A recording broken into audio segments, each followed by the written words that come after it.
Tai, bet labai panaši situacija buvo Čekijoje, tai aukščiau virš jūros lygio, tai lygiai tokia kaip dabar pas mus, kur šilčiau, ten jau butonai atsidarė ir, žodžiu, ten jau truputį kita, bet visi sako, kad stipriai atsilieka, lyginant su ankstesniais metais. Vienas ūkininkas, jisai turi tokią jau dabar tradiciją, nusistovėjo technologija. Jis jau pavasarį dabar nusipurškęs rapsus 2 kartus su fosforo trąšom per lapus. Sėja deda 30 kg fosforo trąšų, tada išpurškia fosforą atpalaiduojančias bakterijas rudenį.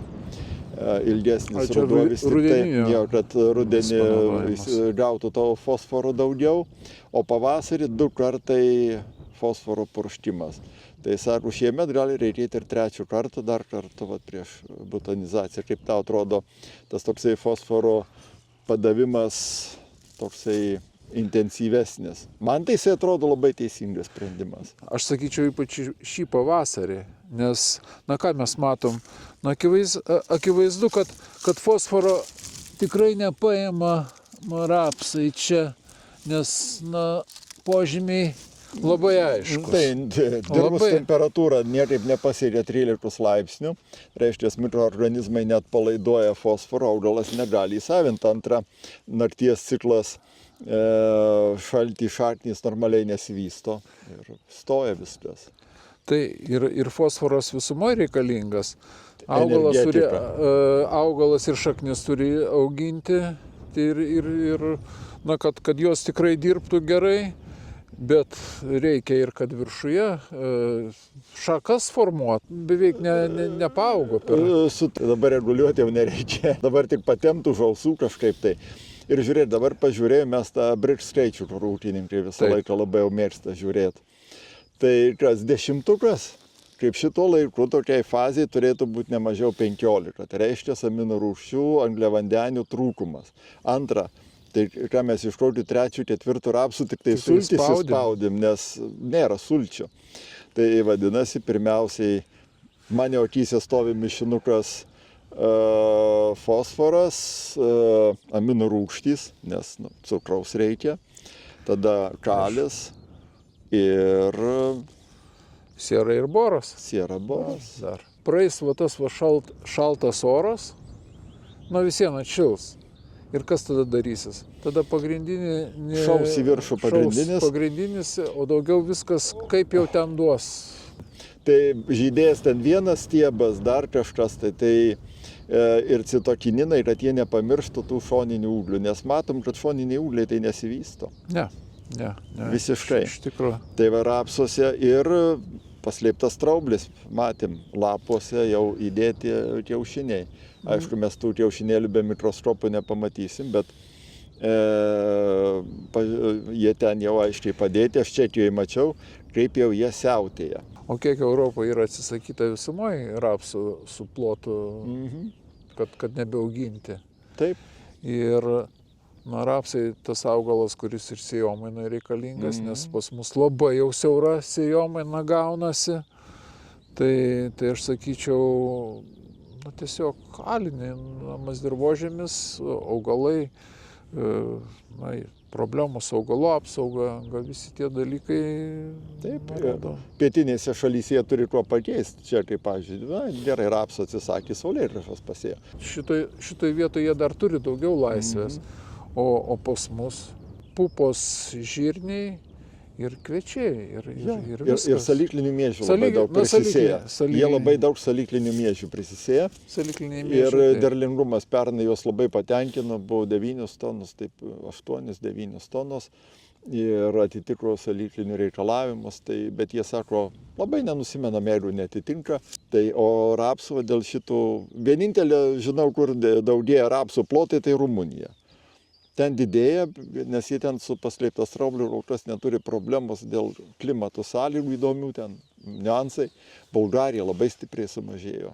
Na, tiesiog sunku, kada iš technologijos iškrenta toks elementas kaip efektyvus sisteminis beicas, kuris galėtų apsaugoti tie augalus, na, pradžiai nuo spragio, bet tame tarpe ir nuo vėliau plintančių kenkėjų. tai aišku tada. Paėmė archyvinės nuotraukas iš ankstesnių metų, tai jau butonai pakilę. Nu, būtų jau... Dabar tokie... Bent stiebas jau būtų geras spindis ir daugiau. Tai va dabar aš taip galvoju, kaip tavo nuomonė, pritarsi ar nepritarsi. Fosforas, citokininai, aminorūgštys, kalis, boras ir insekticidas. Nu, Jeigu kas taip, nepurškė. insekticido būtinai reikia. Ir aš sakyčiau, reikėtų naudoti kontaktinį, kartu mišinėje jau O kas pasimis ten meniu? Karnadinas, aišku, ir aišku, yra kaiso ir kiti. Na, čia piretroidai. Tai piretroidų buvo likę tik tai jie, kurį tai laiką. Dabar šiek tiek yra naujų registruotų, bet rapsuose konkrečiai, tai kad kažką labai parekomenduoti, tai sunku. Mhm. Ir ko gero fosforas šitas gana stiprus. Fosforo, šitas 70 veiklios medžiagos, kur yra tas fosforas yra tikrai. Jo, žinau, ūkininkai gerus atsiliepimus iš ūkininko. Ir paskui, žinau, naudodavo sierą iš jūsų. Sulfastimas. Tebėra dar. Yra, taip. Ten sulfatai įsibirėti dar ta siera, kol tenais ištirps, dar ir įsiplausinai, kol reikės. O šitą purškiamą ir plus dezinfekcija. Visumoje, taip žiūrint į tas trąšas, tikrai šiais metais nebus atiduodama trąšų, kaip kad anksčiau atiduodavo, nes jos per brangios tiesiog naudoti. O per lapus bent jau tasai būtų kompensacija per lapus atidavimas. Ir ūkininkai turėtų atprasti žiūrėti į dirvožemį kaip į terpę trąšoms. Pirmiausia, reikia žiūrėti dirvožemio biologinį aktyvumą. Jeigu dirvožemis biologiškai neaktyvus, tai bus ir trąšos neefektyvios tada. Tai čia šitas momentas yra labai svarbus, nes ta gyvybė, kurie yra dirvai ir jinai augalui padeda apsirūpinti maisto medžiagom. Tai žiūrint, kas ten pradeda vyrauti, čia kaip ir darbo kolektyve. Jeigu aplinka gera, tai dirba visi, jokių... Komanda. Jokių klausimų nekyla. Tik jeigu įsineša kažkoks tai vienas elementas destruktyvus, payra visas kolektyvas tada. Tai dirvožemį lygiai tas pats. Jeigu dirvožemis biologiškai aktyvus, dirba visa komanda, viskas ir tas galutinis rezultatas yra geras. Negali išauginti derliaus, jeigu tręši vien tik tai azoto, bet neduosi fosforo, kalio, jeigu trūks mikroelemento. Tiesiog turi visą laiką balansas būti. Vieno elemento trūkumas, tu kitos gali pertekliui laikyti, vis tiek derlius pabėgs per tą, kurio trūksta. Tai jeigu mes dabar trąšus brangius, mes tada žiūrėkim per lapus atidavimą, nes tai yra pakankamai efektyvu. Aprūpinti, antra, dirvožemį yra to neprieinamo. Pasižiūriu pas kelis ūkininkus, prieinamo fosforo vos 110, neprieinamo 1400. Tai tada panaudok bakterijas, kurios atpalaiduoja fosforą ir tu išnaudok tą resursą, kuris tenais yra. Tradicinis mūsų kugerų laukas šitas toksai. Taip. Čia aišku galima sakyti, kad viskas padaryta, tas, kas priklausė padaryti iki šio laiko. Aišku, dabar pradeda jau jaustis stygius vis dėlto drėgmės. Kitas momentas, aišku, šaltos naktis.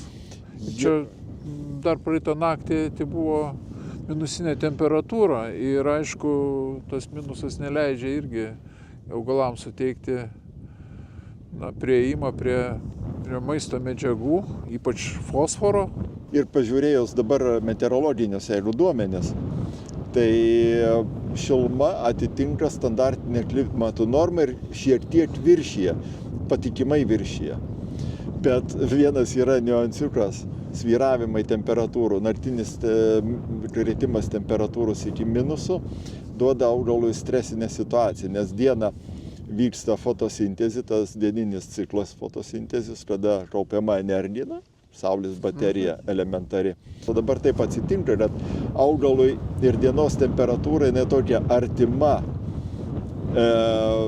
minimaliai šiek tiek aukštesnė negu minimali fotosintezei, tai tos energijos kaip ir pagamina.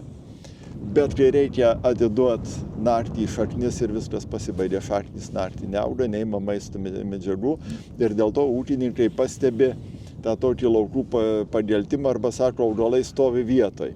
Tai būtent tas reiškinys ir yra, kad ta naktinė temperatūra neleidžia išnaudoti energiją, kurią sukaupė. Tai aišku, tas atsilieps bendram produktyvumui. Turi įsikrūmyti. Tai vegetacija prasidėdavo, kviečiai išsikrūmyje.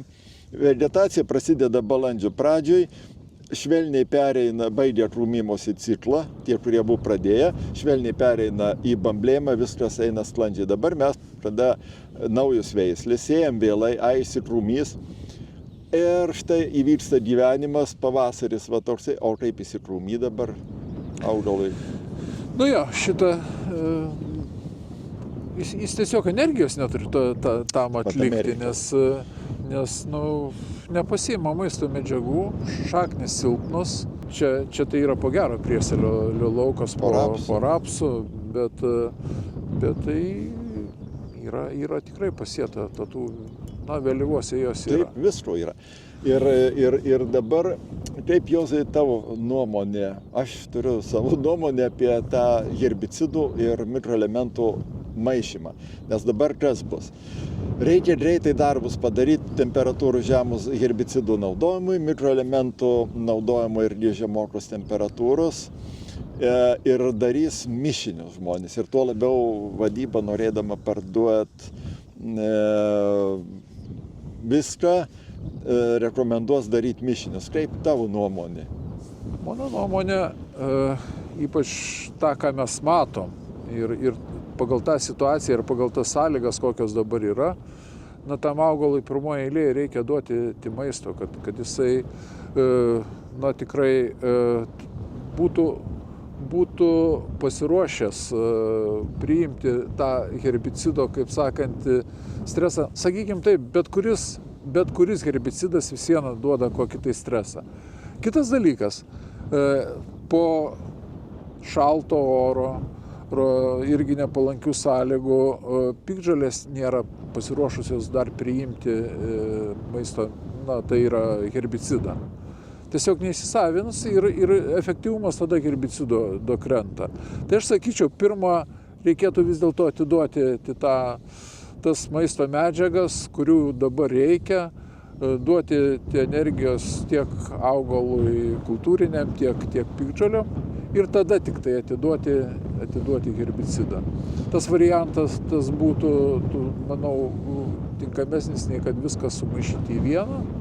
Ir aišku, dar turbūt labiau būtų rizika, kad herbicido veikimas bus nepakankamas, o nebent, aš sakyčiau, tokios situacijos yra, kur tikrai turim masę piktžolių, didelių piktžolių, peraugusių ir jeigu dar atidėlioti, tai jos labai tada gali būti atsparios. Bet ten, kur rudenį normaliai, kas dabar jau technologiškai rudeniniai purškimai vis viena, aš sakyčiau, daugelį pasėlių yra atliekami, tai ten tikrai pirmoje eilėje reikėtų pamaitinti, paskui herbicidą atiduoti. Arba jeigu herbicidą duodi pirmiau, kad ten jau gelbėti nuo tų piktų piktžolių, tai po kokių 5 dienų tada tą mitybą atiduoti. Aš turėjau tokį pavyzdį su Latviu vienu pažįstamu ūkininku, jisai tokį mėgdavo maišyti herbicidus kartu su mikroelementais tenais, bet kai nusipurškė ten 1000 hektarų iš karto jisai ir visi vienodi, gauna derlių, neblogas, ten virš 7 tonų. Ir jisai nekreipė dėmesio, aš gal pabandyk atskirti. Tai jisai niurzgėdamas, nes papildomas darbas, atskyrė ir ką, jisai man rudenį skambina, sako, žinok, tona 350 kg skirtumas buvo. Tai daugiau nuo to laiko jisai derinių nedaro, tų piktų kokteilių. Atsirenka su herbicidu, jisai aminorūgštis pamaišo kartais, ar dar kažkokį tai vieną mikroelementą, tik tai kuris, dera. Nes tai, kaip ir pats sakė, tai herbicidai sukurti ten vaikščiant peilio ašmenim. Fiziologija augalų tai labai panaši. Iš tikro, geriau atidaryti tas žeteles ir tą prieinamumą tiem mikroelementam, kuriuos atiduodi tuo metu, kad jie būtų įsisavinti ir kad augalas tikrai būtų stipresnis. Kitas dalykas, jeigu tu esi stresuotas, jeigu ar tai dėl žemų temperatūrų, ar dėl sausros, ar dar kaip, tai pasisavinimas vyksta ta lėčiau. Pirmas kritinis tarpsnis tai yra bamblėjimas.